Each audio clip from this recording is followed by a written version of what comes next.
Welcome, this is Countdown, Europe's #1 rock show. We have tonight a very special guest, Roland Orzabal of Tears for Fears. Welcome. Now, maybe you could explain something to me. The band is still called Tears for Fears, but Curt is no longer a member. That's correct, yeah. That is correct.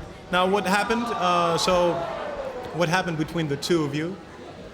Well, I was always a songwriter, and in the early days, I was able to write songs for Curt to sing. But as my writing progressed and the music scene changed, I kind of took over. And so, as you see the progress of the band, you know, he sang 4 songs on the first album, 2 on the second, 1 on the third. So if we were still together, you could guess how many he'd be singing on the 4th. Yeah, he'd be playing the triangle or something. He did that once. Oh, no, there you go. One thing is, you're still friends? We're as much friends as we ever were, yeah. Diplomatic answer. Very diplomatic. Now, the real success for Tears for Fears started in 1985 with the #1 hit Shout. That was like the real worldwide success. Of course, there was Mother's Talk. Yeah. What do you remember about the song Shout?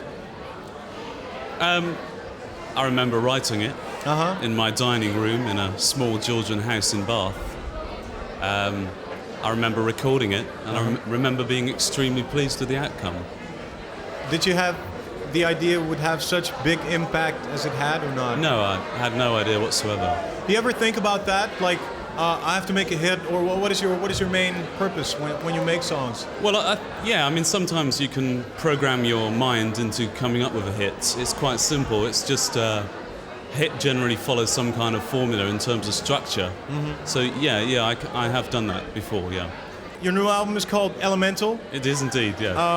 How long have you been working on it? Because you have been known to work extremely long on albums. Yeah, that's right. Yeah.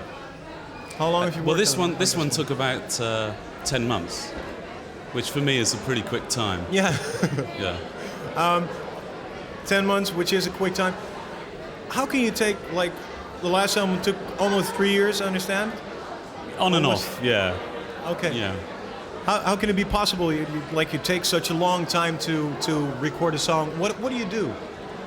Well, it varies. I mean, with Seeds of Love, there were so many power struggles that took up most of the time. But it's just a question of sculpting a sound which is more interesting and more evocative than most of the songs you hear. These things take time. I mean, if it was just a simple matter of going into a recording studio with a band, you can record an album very quickly. But most of the time, I'm sitting in front of a computer screen, moving numbers around. You know. Are you ever really satisfied with a song? Like, okay, this is it, or are you going like, oh, I gotta let it go now? Well, I mean, you get to a point where you have to let it go because it's good enough. I mean, ultimately, what you're working on is an impression of something. I mean, I will always find fault because you can find fault between 2 different sets of speakers, but ultimately you get to a stage where you're extremely happy, you play it to other people and they go, that's amazing, and then your job is done. Now, the next song we're going to see is Sowing the Seeds of Love. Some people said it was very influenced by Sgt. Pepper's. Yeah, it was a rip-off. Yeah? Exactly the same, you know. Except a bit better, of course, you know. Better than the original. Yeah. Okay, did the Beatles influence you a lot, or was it just like, hey, I want to do this, or did they play an important role? Yeah, I mean, the Beatles, like a few other bands of the time, are like archetypal pop groups. They're icons, and I enjoy sort of mucking about with their status. It's like theft or petty theft. You know, you go in and you steal, and it feels good. You know, it's like sex. You know. Now, you've been sampled in some dance tracks, which is also petty theft. Yep. Do you enjoy that as well, or not? I enjoy it, and I enjoy the legal battles which ensue. Yeah. Yeah. Is it a difficult battle or not? How does that go? I don't mind. I mean, it's a compliment most of the time when you hear something you've done made better by a few rap groups. You know. Now, let's talk about touring. You haven't done much touring, Not enough. I've done enough. We haven't seen you enough here. How are your experience on that front? Well, it's really good. You meet a lot of interesting people when you tour. Yeah, seriously? Yeah, I'm serious. Like? Like women, you know. That kind of stuff. Okay. Are you going to tour with this new album or not? I expect so. Yeah? Yeah, because I expect it will sell a lot and Big you know, live, yeah. that kind of stuff, you know. Honestly, big live band? No, I'm slimming down. You know, no more than 6, hopefully. A couple of dancers? No dancers, you know. Just try and keep the wages down, you know. One personal question: when you're not busy with music, what do you like doing? What kind of type are you? What does your ideal day look like when you're not making music?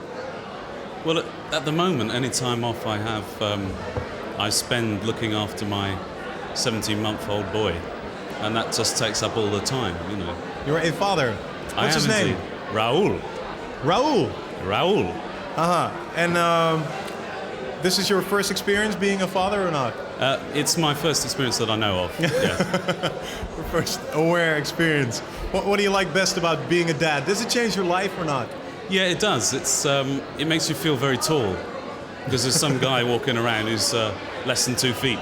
Yeah. Okay, that's it. That's what I wanted to know. Have you ever considered moving to America because of the big success there or not?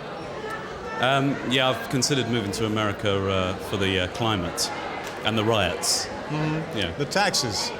No, not the taxes. I enjoy paying tax. I think we should pay more of it. All of us. Yeah. All of us. Well, the richer people. Yeah. The rich people. Okay. There you go. Well, that kind of rules out You're me. all right so for a while. That's cool. What I'd like to know is, what kind of other bands do you enjoy? For instance, what is a favorite video clip of you? Well, I guess of late, a video that stands out a mile, I think, when I first saw it, I was just absolutely blown away. Mm-hmm. And it's Red Hot Chili Peppers, Give It Away. You know them? I don't know them, no. No? No. Like to set up a meeting? No. No? No. Maintain a professional distance. No. Bring your own sock and all of that. Yeah. On the album Sowing the Seeds of Love, you featured Oleta Adams. Yeah. Now, she was here, told the story, you guys discovered her in a bar. Is that true?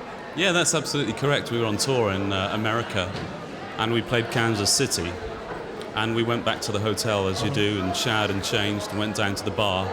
And this time you had to pay $1.50 to get in, because there was this woman called Oleta Adams. Mm-hmm. And she had a small select audience, and they were really into her. And it was just incredible, you know. Brought tears to my eyes. Yeah, you can understand that. Your new single, Break It Down Again. Yep. What is it about? Well, it's about, I guess, the fact that people find change very difficult in their lives. We all try to keep hold of things. We try to maintain equilibrium. But I believe there are periods of crisis which are, in a sense, important to embrace. I certainly found that in my life, when things have kind of dissolved and broken up and broken down and that kind of stuff, that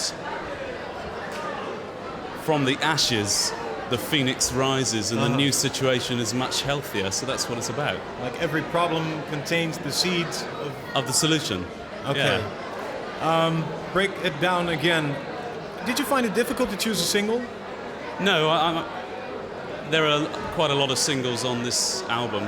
It's just we decided to go with this one first. Mm-hmm. What can you tell me about the making of the video clip? Break It Down Again. Well, we shot one day in a studio in London with the skeleton of a group that I'm putting together to tour with. I then, the next day, had to fly 11 hours to Los Angeles to a location called El Mirage, which is a dry lake riverbed somewhere outside Los Angeles where we shot the cover of the album. And I had a day off when I got there, and I did a bit of sunbathing and got extremely burnt, lobster red, my eyes puffed up. English always do, by the way.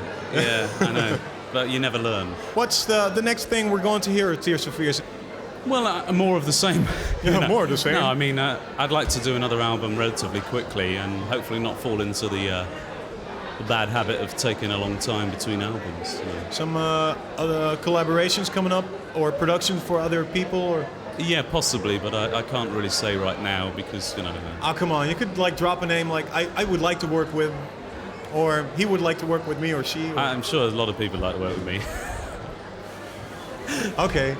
Thanks a lot. Thanks a lot for being here. You're welcome. Thank you. Hello, this is Paul McCartney, and you're watching Europe's #1 rock show, Countdown.